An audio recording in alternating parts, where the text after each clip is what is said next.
Maniniwala ka ba kung sasabihin ko sa yung nakuha lang namin ng hotel na to sa 3,200, good for 2 packs? May bathtub, may sariling swimming pool, at beachfront pa siya sa Station 3 Boracay. Hello friends, this is Ate Liz Lacuatsera, and for today's video is ituturo ko sa inyo paano namin to nakuha sa mas mababang halaga per night for 2 packs etong napakagandang Boracay Ocean Club Resort and Spa. Unang-una sa lahat, hindi ito sponsored video. Talagang abangers lang talaga kami ng mga promo, guys. Matagal na namin itong ginagawa kapag nagta-travel kami. Nag-aabang talaga kami ng promo kasi mas malaki yung madi-discount kapag uma-avail ka ng promo. And yes, nakuha lang namin to guys sa Agoda. Ayan, makita niyo naman dyan. Napakamura na yan. Actually, nag-arrange talaga yung mga rooms nila dito from 3,500 up. Especially itong room na to, mas mahal itong room na to guys. Pero nakuha lang namin to ng 3,200.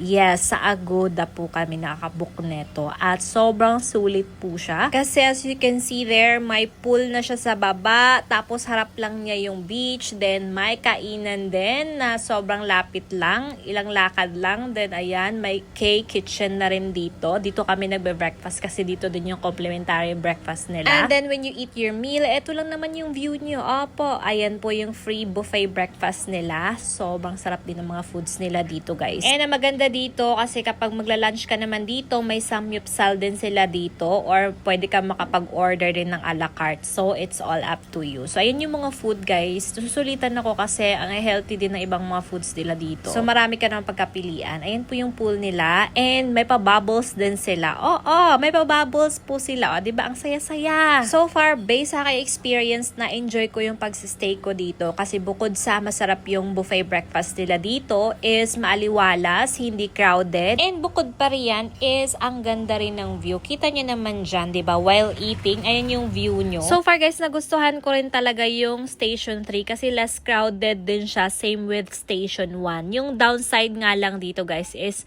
mas maraming lumot yung dagat. Kaya siguro maraming pool din dito sa Ocean Club Resort para may option ka kung maraming lumot yung dagat. At least pwede mo pa rin ma-enjoy yung pool. Yes, may pool po sa baba at may pool din po sila sa rooftop nila. O, diba? Ang bongga! At ayan lang naman yung view nyo every sunset. Ganyan na ganyan kaganda yung view. O, ang ganda. Apakasosyal. At hindi lang yan, aakyat ka pa kasi may view deck pa. So, aside sa rooftop, may view deck pa. Ayan yung view naman sa pinaka taas din. And yes, pwede ka dito magmuni-muni with your lovey-dovey or magpe-picture-picture kasi may mga spot din dito magaganda for Instagram.